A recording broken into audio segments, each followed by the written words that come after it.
Hey everyone, how's everybody doing? Okay, I hope so. Hope you're feeling well. Hope everything's going smoothly for all this online learning business. And welcome back to Illustration Survey.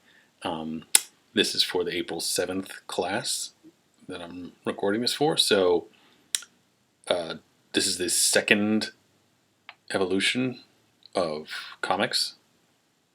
Evolution being that we're kind of following that timeline from print to digital. So we're right at that moment where we shift gears out of the printed page and get onto the internet and talk about what's happening there with regard to comics. Before I get started, you can see there's I'll go this way. It's a piece behind me that's, I think you saw in the studio visit video where I was going to change this because I hated the purple, and yeah, I'm about to do that. I have, let's see if I can show it to you. I've mixed out, you can see this color, very different, kind of red, more red shifted purple. That's kind of a sort of magenta, but not quite as intense, and it's nice and opaque, and hopefully I'll get good coverage out of that, and this thing will really pop in the next layer, and I'll be able to get the detail I want. So you'll see that when you'll see it. Me too, because I'm not sure when it's going to be finished. It's finished when I think it is, I guess. So let's get right into today. So like I said, class discussion is graphic novels, independent labels, and the internet. So we're kind of moving off the page here from more advanced ideas about comics into a brand new world of digital online comics where they subvert the paradigm. That's always a nice phrase to say. And also Marvel and Marvel movies kind of fit into there as well. So let's get started. All right. Let's just find out where we left off. Right. We left off with Splack, Captain America bashing somebody off screen. So here we have a very definitive Jack Kirby page.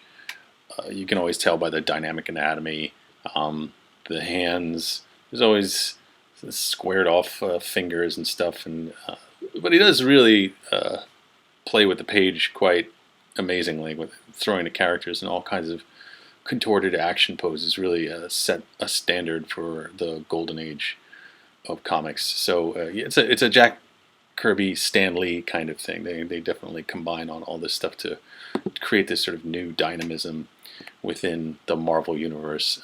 Here's a dual creation of theirs, Jack Kirby and Stan Lee. I think it was 1963. Let's see if I get it right. 68. Oh, I was close. So yeah, a Kirby Lee combo on this particular character. Kind of a crossing over titles with Fantastic Four. It's a Herald of Galactus, the Silver Surfer, and this is a John Buscema cover. I can always tell by the George Bridgman style anatomy that Buscema employs. So I show you this because Silver Surfer comes up in a minute, but first I want to show you Bloodstar. Yeah, what the heck is this, right? It's pretty intense illustration. So this is Richard Corbin. Richard Corbin did a lot of work for Heavy Metal magazine and some of the more underground, quote-unquote, adult-style comics. And it always revolved around adventure and violent space type of themes. And Bloodstar was actually, I don't have the full name here, but it's Robert Howard, and if you remember that name, he was the creator of Conan way back when, writing those pulp novels. And so Bloodstar was actually a story by Robert E. Howard, and Richard Corbin picked it up and turned it into, actually, this is the official first graphic novel ever. Full painted cover, really dynamic interiors. I don't have any shots of those, but yeah, 1976. So earlier than everyone thinks, is that the comic sort of has gone off the page, gone off of the little newsprint folder, stapled folder type issues that you'll see on the comic book racks, and into a bound, like, actual story, like a novel that's got, beginning, middle, and end, and it's a fully fleshed out thematic that doesn't leave you with any cliffhangers. It's complete, and it's also in a format that engenders a higher quality of art, because the higher quality of printing was also built into it. So Marvel quickly followed suit, because the Bloodstar was kind of just an independent publishing label. So the Ultimate Cosmic Experience Silver Surfer was actually the first Marvel graphic novel. And that happened, as you can see, Lee and Kirby are credited at the top here. So that was 1978. So not too long after Bloodstar. So the large format comic, the long story in the graphic novel was now a thing. You could actually tell lengthier stories than the simple little weeklies that would come out and kind of leave you with a cliffhanger, and hopefully you could wait until the next one came out so that you could continue the story. So yeah, graphic novels. Now, the idea of a bound story in a novel form for a comic, now we're just dealing like superheroes and fantasy stories, but Jules Feiffer, who did a lot of political cartooning for the New Yorker, New York Times, New York Newsday, Daily News, really dynamic, really acerbic, very witty, and kind of this sketchy, kind of sloppy style that sort of lent itself to the kind of attitudes that he employed in his characters.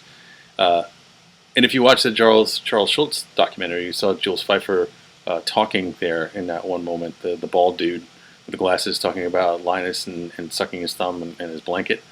That's Jules Feiffer. So this story, Tantrum, is this great story about basically a middle-aged man who really can't deal with stuff anymore, having basically what would be the equivalent of a midlife crisis, but rather than deal with it traditionally in terms of having an affair or buying a boat or learning how to parasail or whatever, he has a tantrum, and it turns him into a baby, turns him into like a toddler. And so he feels freed by this, but also he can't quite take care of himself because he's a baby. So he's trying to figure out his way around New York City as a baby. He actually he's upset about this because he wonders if the condition is even reversible. And then in his explorations, he actually comes across a secret society of adult babies that have turned at middle age, and they were like, "Come join us." And he thought he was unique, and he thinks like their cultish behavior is really bothersome. And so anyway, I don't want to tell the whole story, but it's a really great story, and it's really weird. And this was, this was like not quite like a comic graphic novel in the sense that you would think it is, but it's a story, and it's an adult story, and it's in a bound hardcover edition. So this is a new form, and artists who are very used to putting stuff on the page and single panels or just a couple panels are now exploring this medium thoroughly to tell stories, to throw narratives out there. Art Spiegelman's Mouse is actually a really seminal graphic novel in the sense that it deals with some very difficult subject matter of the Holocaust, sort of anthropomorphized through animal characters as opposed to human characters. Obviously for a couple of reasons with regard to just like the body horror of all the atrocities that happened in the concentration camps. And it's also the way that Art Spiegelman's kind of having this cathartic experience actually creating this story because it's his father's story. So he feels like while he's doing this, he's also sort of he's trying to honor it, but at the same time he's also feeling like he's capitalizing on it too much, and he's having an existential crisis about writing the story inside the story. So it's an absolutely fascinating tale. It's a Pulitzer Prize winning thing, it's very difficult at times to read and view, but it's one of the most important things I think ever written with regard to the comic form and graphic novel, because it transcends all of that into a very important tale that could not be told without the pictures, without the comic form. So a really amazing piece, and so now we're outside of the superhero realm. We're outside of like the funniness. We're into like a serious story that's turned into a comic that is very, very successful in terms of the layers of psychological and historical exploration that Spiegelman does here. Ooh, who's this scary guy? Yeah, it's Batman. This is the first cover for the Dark Knight Rises Batman graphic novel by Frank Miller, and drawn by Frank Miller and colored by Lynn Varley. Really, I think this is the thing that set like a whole different standard with regard to superhero comic graphic novels. It was dark. It was a noir tale that was very appropriate for Batman, but it was also very beautifully done with the panels and the narrative itself broken up in a way that there was always your typical action, but there was also this is not a page that demonstrates that fully, but they're talking heads of like news people and like tiny little panels that are almost narrating over the top of other actions. It's really an incredible story, and it picks up pace in a huge way throughout the whole tale. And this is a seminal work for Frank Miller and for just the Batman franchise in general, because so much is borrowed from this in terms of all the Batman movies, and even the crappy Batman versus Superman, which takes from this particular fight in this movie, but it throws it way out of context, and that's why that movie sucks. And it's too bad, because the reason for this fight and the way in which it rolls out is integral to that story, as opposed to throwing it into some other story just because somebody thinks it's cool. But there you go. That's why DC is not doing too well at the movie game. But this, on the other hand, stands out in a big, big way.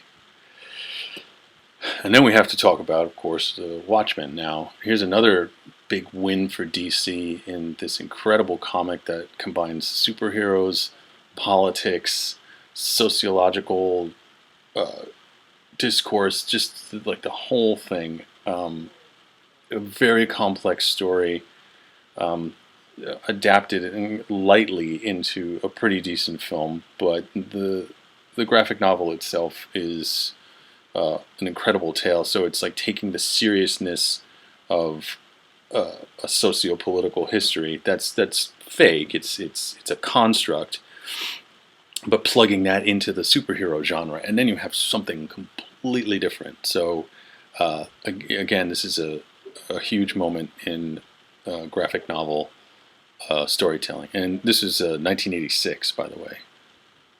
So this definitely set a new tone for how complex you could go, how dark you could go, and still talk about superheroes. Sorry for the pause. Here we go. Oh, this is another interior of. Is this? Yes, this is The Dark Knight, the graphic novel. You can see the big-time noir aspect of this. And Frank Miller explores this further in some other graphic novels that I'll talk about in just a minute, but just wanted to show you this beautiful panel layout. So the back and forth between the lightning strikes and the bat approaching the window while Bruce is sort of dealing with his idea about coming back into the Batman form, because the Dark Knight story is about him coming out of quote-unquote retirement. So, okay, so let's just jump over into some independent comics. And Jamie Hewlett's Tank Girl is a great example of an independent comic. Oh, and the date on this, 1991. So, because graphic novels and those types of titles are somewhat separate from the mainstream of the traditional regular comics that you would see, the regular comic books that you would see. There were some comic creators that wanted to break out of that mold even further and maybe create, collectible, weekly, bi-weekly comic books, but deal with darker and or more adult themes. So Marvel and DC, they had at this point obviously already kind of set their own standards as a very light PG rated kind of theater for their heroes, where Dark Horse Comics kind of breaks away from that. So you have more adult themes, more sexiness, more violence, more bad language, and also you also had comic artists that were stylistically a break from the traditional mold as well. So kind of a fantastic new development within the comic world. You had people who were getting the experience through big forums like DC and Marvel and breaking off and forming different publications or under different publishers, with people who had quite a lot of experience and creating new and exciting characters and stories, like Legend Comics, or which is a subsidiary of Dark Horse Comics. We never would have seen Hellboy. Mike Mignola worked for Marvel for years. I had collected a number of like Hulk titles and things like that that were art done by him. Conan titles, a lot of those too.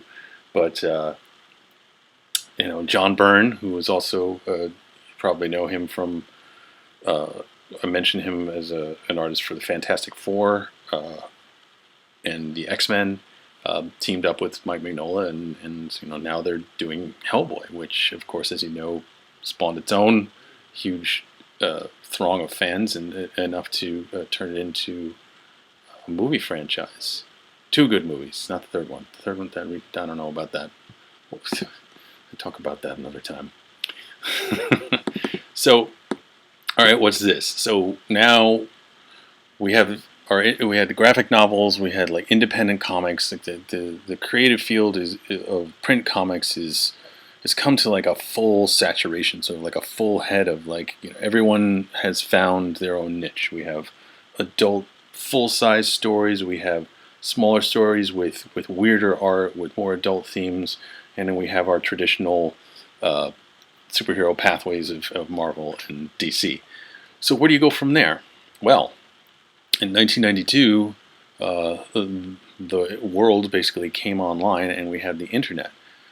And what followed on the internet was, hey, what's an easy way to distribute my comics without having to print anything, without having to seek out a publisher, without having even permission to do it, and you just throw it up on a website somewhere and try and promote it as best you can? Well, there you go. The internet was the perfect place for that. And so this is 1998, and this was one of John Allison's original iterations of his sort of scary-go-round universe called Bobbins. And every once in a while he'll return to Bobbins as a thematic. So John Allison is an English comic artist, and so a lot of his comics have a very kind of twee, Anglo, dry humor to them and all of his characters. But the look of his characters here is radically different from what he's ended up with, and the kind of, I want to say, empire that he's built with his comics. But we'll also go to one that an American comic artist who started in Northampton, Mass, named Jacque, and this is in 2003, and this is what his first strip looked like, and it looks nothing like this anymore. Even the type. Let's just blow it up a little bit. I think one of the things that when he looks back at this and sees the choice of type that he has, it's almost unreadable. It's like, I don't even know what that is, but he hates this stuff. But you have to start somewhere. So let's split the screen here.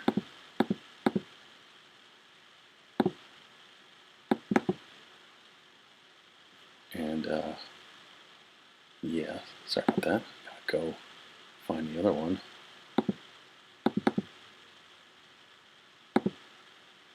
So here we have a John Allison novel, sort of graphic novel or collection of Bad Machinery stories. This actually it's just one story, so this is like a kind of a thin plastic covered, like with staples type book. Now again, this was all done online. I want to talk about like just publishing stuff IRL when you already have the comic online, but you can see the massive stylistic difference between the first Bobbins and then this Bad Machinery, which is a spin-off of Serial Around. It's kind of under this whole umbrella. I don't know, he's overcomplicated that whole thing, but like that's his problem. You know, I think he's done a good job trying to corral it, but he splits off on side projects and calls them something else, and he actually has different websites for them. But they're all interconnected eventually. So Bad Machinery is about, like, you know, they're teen mystery solvers, but there's always some kind of supernatural aspect to it. So it's kind of like Scooby-Doo, but like really English and very clever and smart. Yeah, and then if we go to Jeff Jacques' first comic, and then one from, well, this is actually from last year, I think, but you can see the huge leap in the art form and how that changed over time. He basically kind of learned to draw while he was doing it. So from 2003 to like 2019, you know, he made some big improvements on what he could do. And it's the same thing I have to say with John Allison as well. Actually, John Allison's a great case in point because he went from inking the strip and by hand, coloring it digitally, and then putting it on the internet. Then he went to a full Illustrator mode, doing everything in Adobe Illustrator, and then he went out of that and then went back to drawing by hand and then inking it in Illustrator and then coloring it in something else. He's gone through a whole bunch of different phases of using the technology, and so I think it just kind of depends on what his project is and what he wants to do in order to get the look that he wants. He's kind of figured that one out too. Now this is one of my favorites, and it will always be a favorite because it is just so great. Let's split the screen on this, shall we? We shall. Let's do it this way. Okay, so this is Ryan North Dino Comics. So this is from 2003.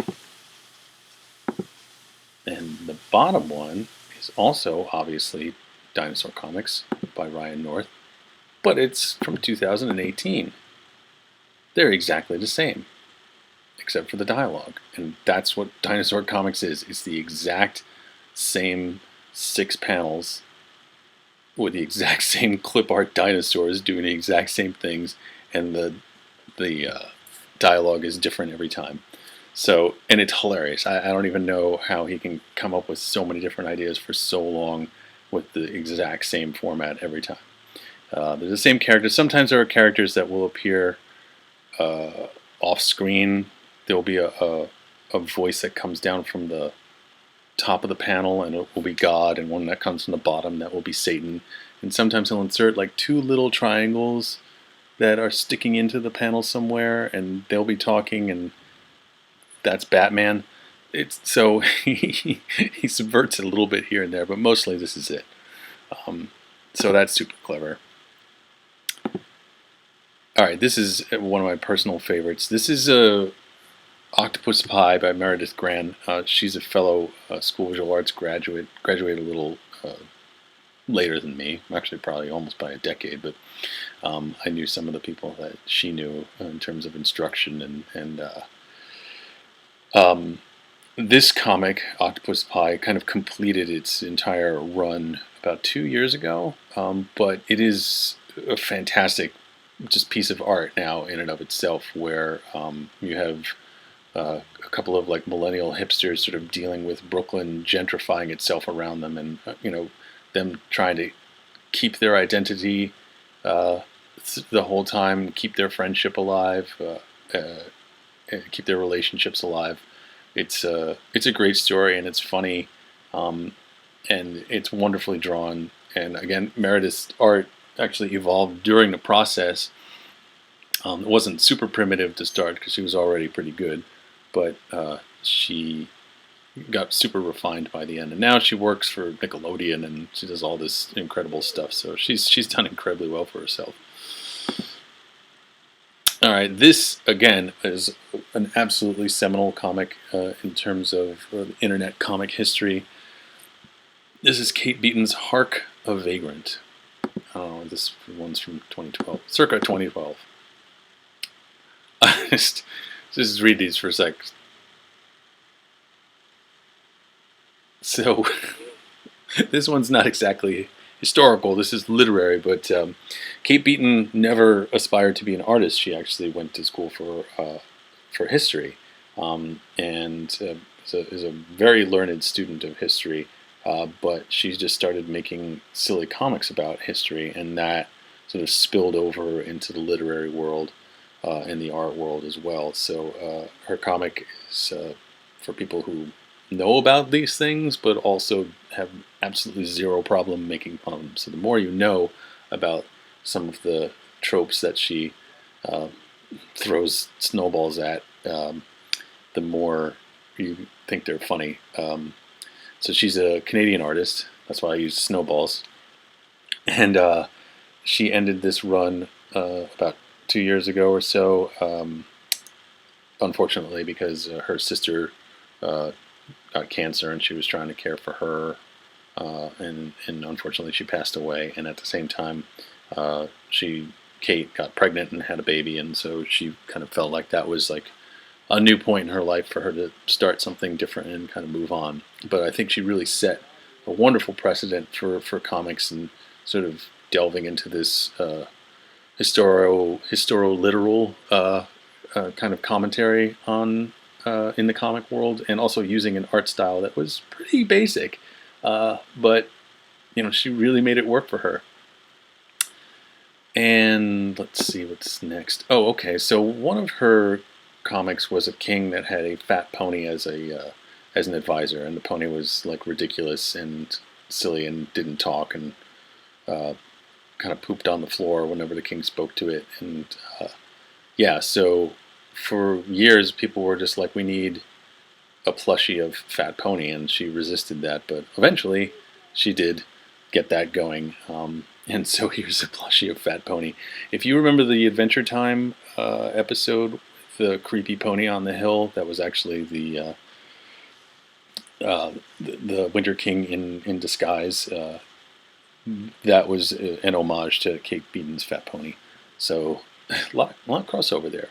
So what about the merchandising part of this whole thing? So you can see this is definitely a bound hardcover collection of Kate's comics. So what's the deal with having free comics online that everybody can access, and then you put them together and then you sell them in a book, an actual book that you can handle and read?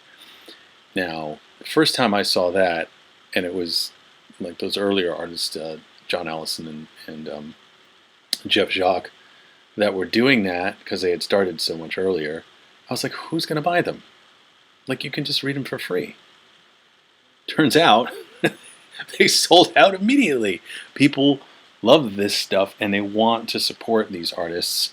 And I think that buying the stuff kind of makes it a little more of your own, that you're not just kind of sharing it, disseminated virtually on the internet, and you have a piece of it in your own home. So that's encouraging. Just the idea of like owning books still appeals to people, even though you can get the stuff for free.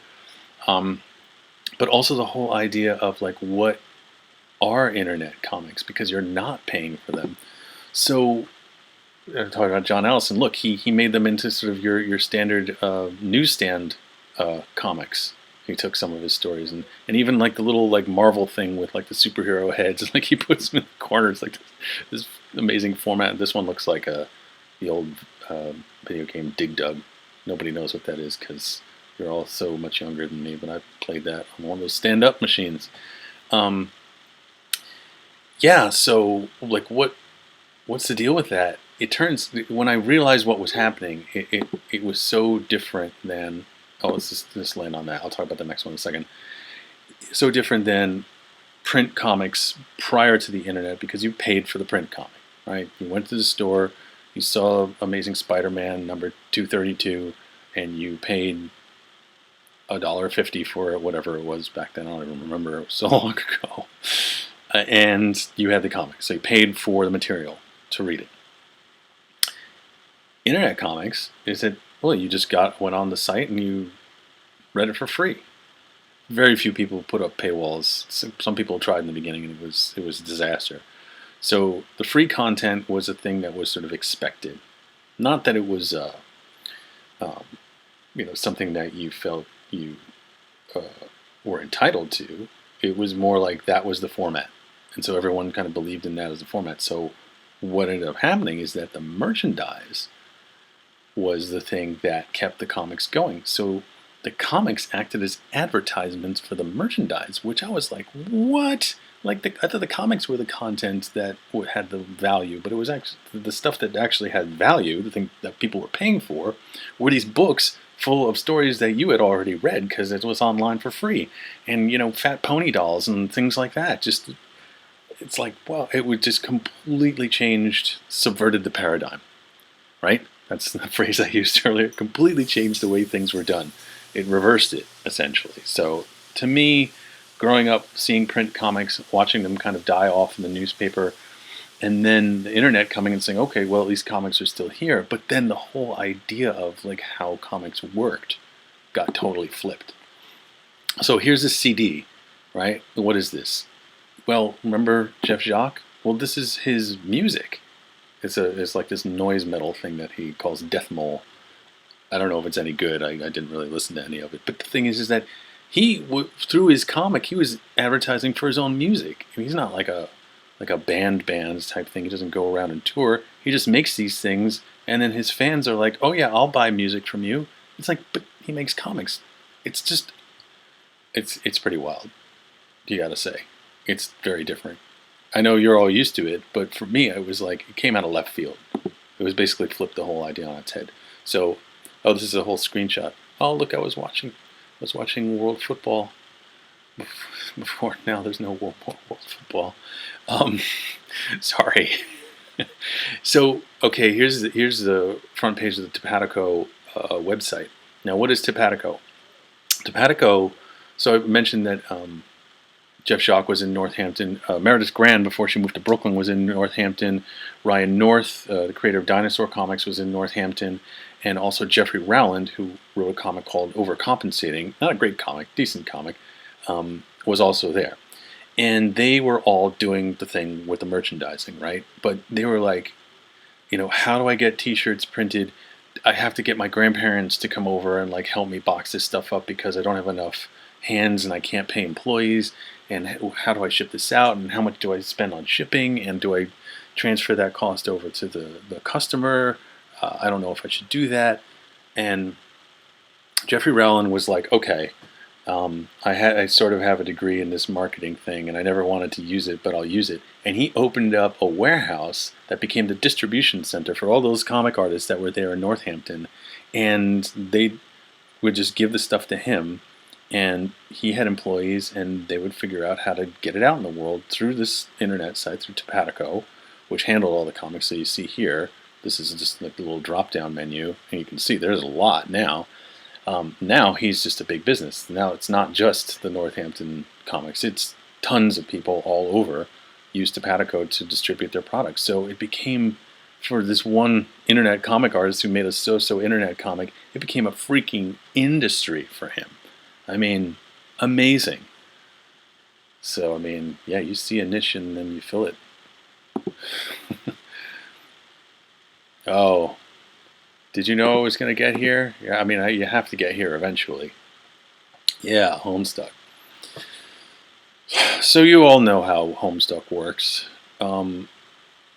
So yeah, 2009. So Andrew Hussey started this off, this clever little sort of like Java Flash type game thing that sort of looked like a Zelda choose your own adventure thing where you would type in stuff, but it basically did it kind of for you. You were just kind of following along with these characters playing this online suburb game, and then it just turned crazy. It's just where you thought it was going to go, it went someplace else, and then it just got weirder and weirder and much more complicated and just blew up into something that was like jumping through wormholes and finding new universes. I mean, it became that big. And look at how goofily simple it starts. It takes years to read this thing, and it's gone to places that I couldn't even follow sometimes. You'd see that the art, changed after a certain period as you moved through, or the characters, moved through the game. It got more complicated. And here's Rose, and talking to their sort of troll avatars on the other side of wherever. It became about not just about them playing the game, about connecting through the internet. It was so meta. It was almost about the internet itself and what could its origins be, and who's controlling what.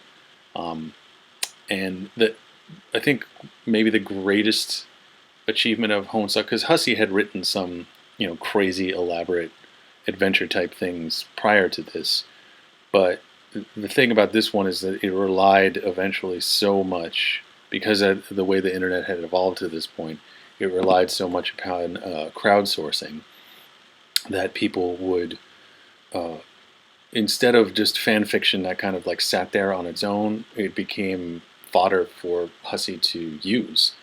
And the art, the stories, just everything became this giant aggregation of the internet collaborating, or the fans at least of Homestuck collaborating on this comic that was about a giant internet collaboration between humans and their avatar trolls and everything else in between. So like super, super meta.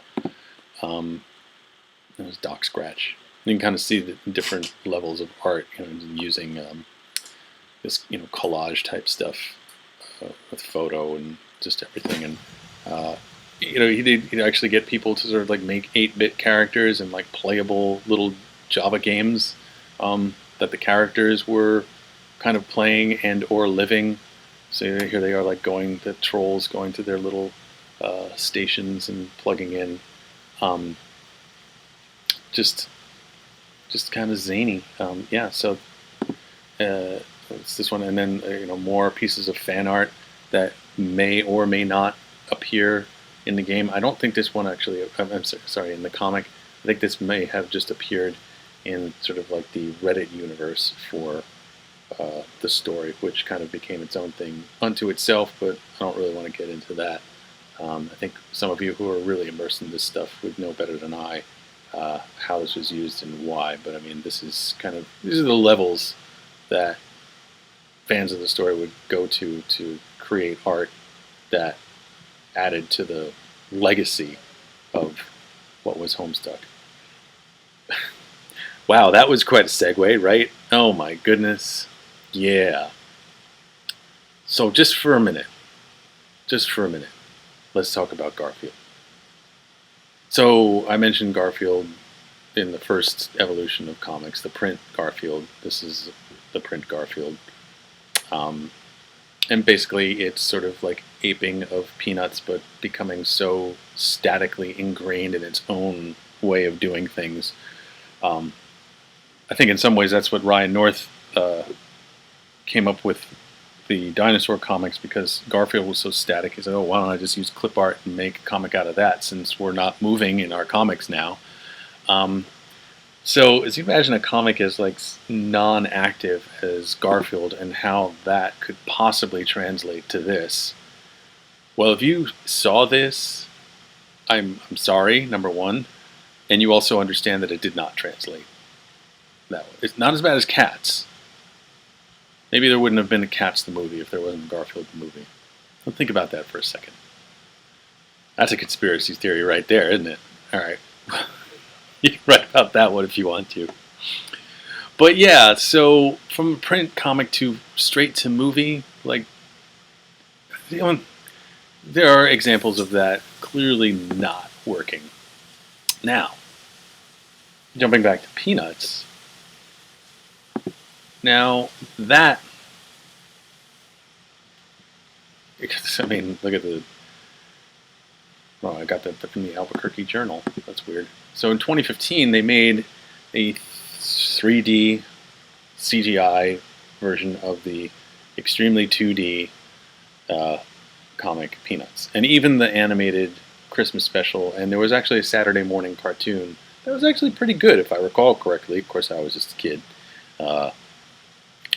It's still relying on like the 2D animation, the cell animation, very primitive, but it fit very directly with the primitive, simple character design of the original Peanuts comic strip.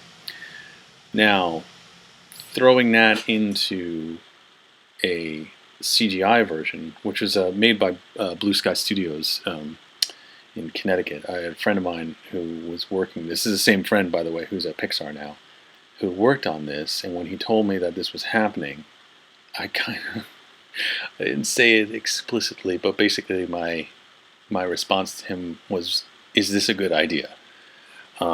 Because if it's done wrong, you're going to piss so many people off. People like myself, who are just fans of it from a very, very early age. But I have to admit, they did a decent job of it. But it wasn't just that. It was, a good homage to it. But it's never going to feel the same, to me anyway, if it's not 2D. Because it's just not a 2D world. The level of that you stretch your imagination into the 2D world of Peanuts, be it animated or no, kind of gets pushed down when you fully articulate everything in computerized 3 dimensions, where everything has this solidity. You have correct perspective of houses. You actually have houses that you can see and environments and things like that. It's instead of like simple watercolor backgrounds like in the Christmas special.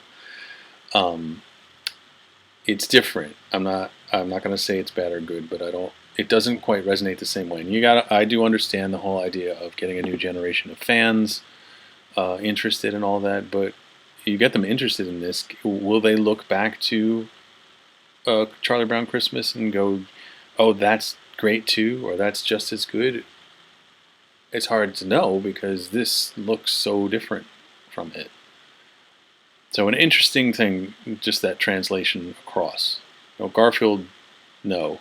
This, okay, but why? Don't know. Okay, so the big 3. I want to throw this up here just to show character design, because I was talking about that. We'll get into that more a little bit later, but you can see the comic character design versus the MCU movie character design. A bit different. You can see, there's an homage to the costuming. Good they got rid of Captain's Peter Pan boots and gloves. Why did he wear those anyway? And Thor's winged hat. And the kind of inexplicable giant dots on Thor's outfit became sort of things that actually held his cape in place as opposed to just appearing on him. And of course, the Iron Man's armor, well, that constantly changed. So, this is like Mark 12 or whatever, and this could be Mark 3. I don't remember that. But, yeah, so, but the adaptations are pretty good. They kind of make sense. You can see that the comic colors have sort of gone away in the character design and costuming. And they're talking about translating things across from the print comic to the movies, and doing it correctly, doing it incorrectly. I did talk a little bit about Batman and how that borrowed sometimes like Heath Ledger's Joker really kind of comes out of Batman the Dark Knight graphic novel in terms of that darkness.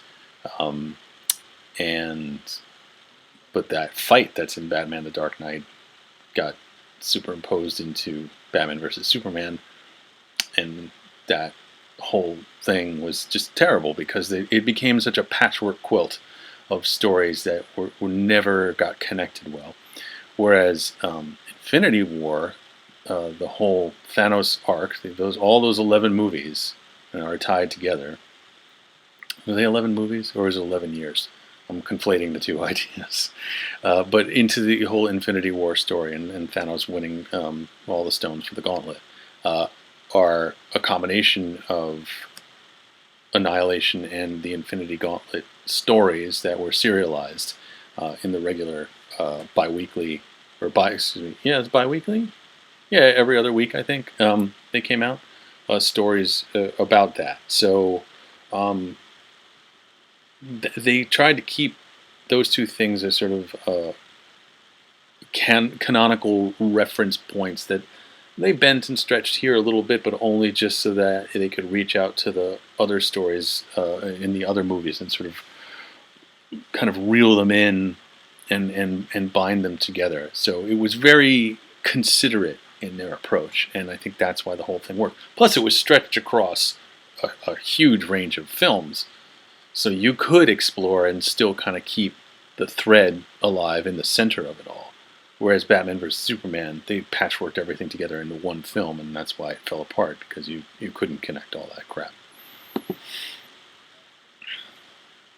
Oh yeah, all right, I gotta do it. I gotta bring Rob Liefeld into it.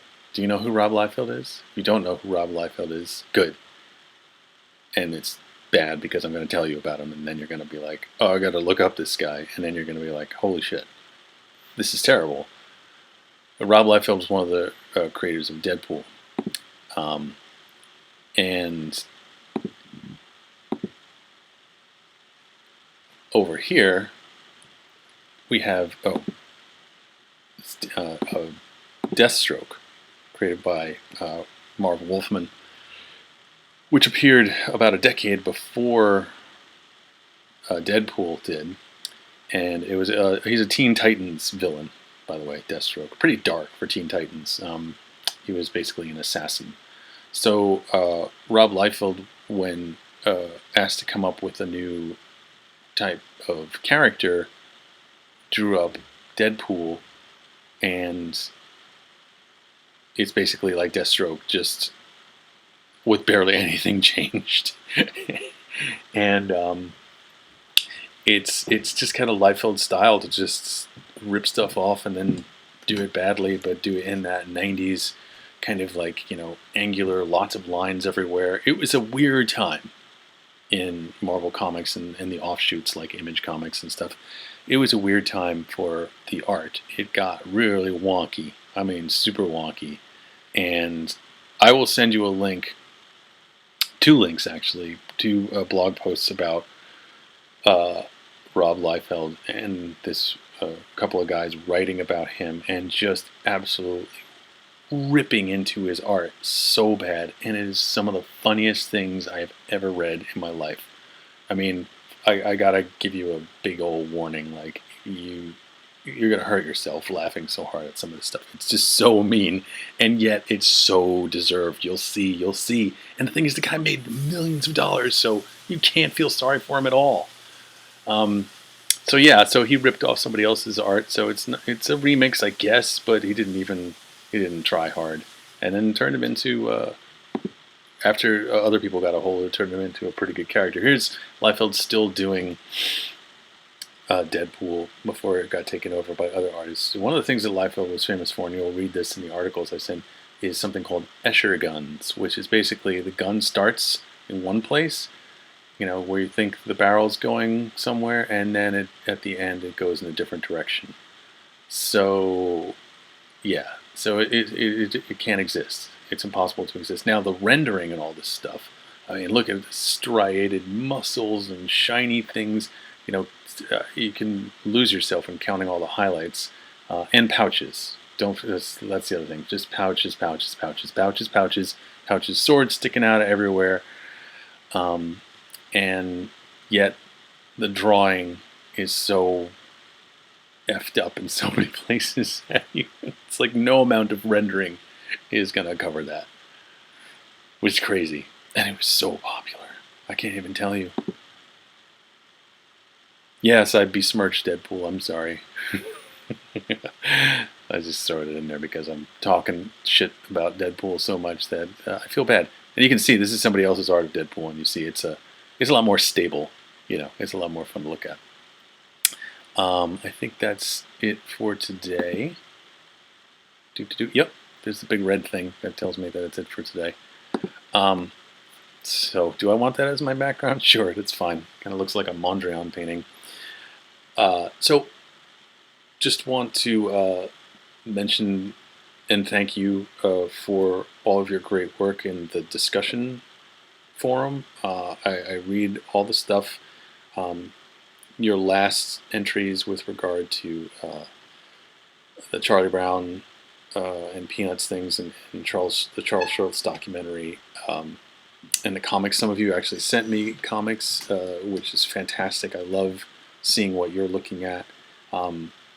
And your sensitivity with regard to the Christmas special and everything was great. I mean, it really kind of got me in the feels because I feel very strongly about Peanuts and its history is just a great piece of artwork that will exist in history as like one of the greatest things that basically the foundation, the real foundation of modern comics, and everything that you read really comes out of that. I know there was stuff that came before it, but it set a whole new dynamic for it.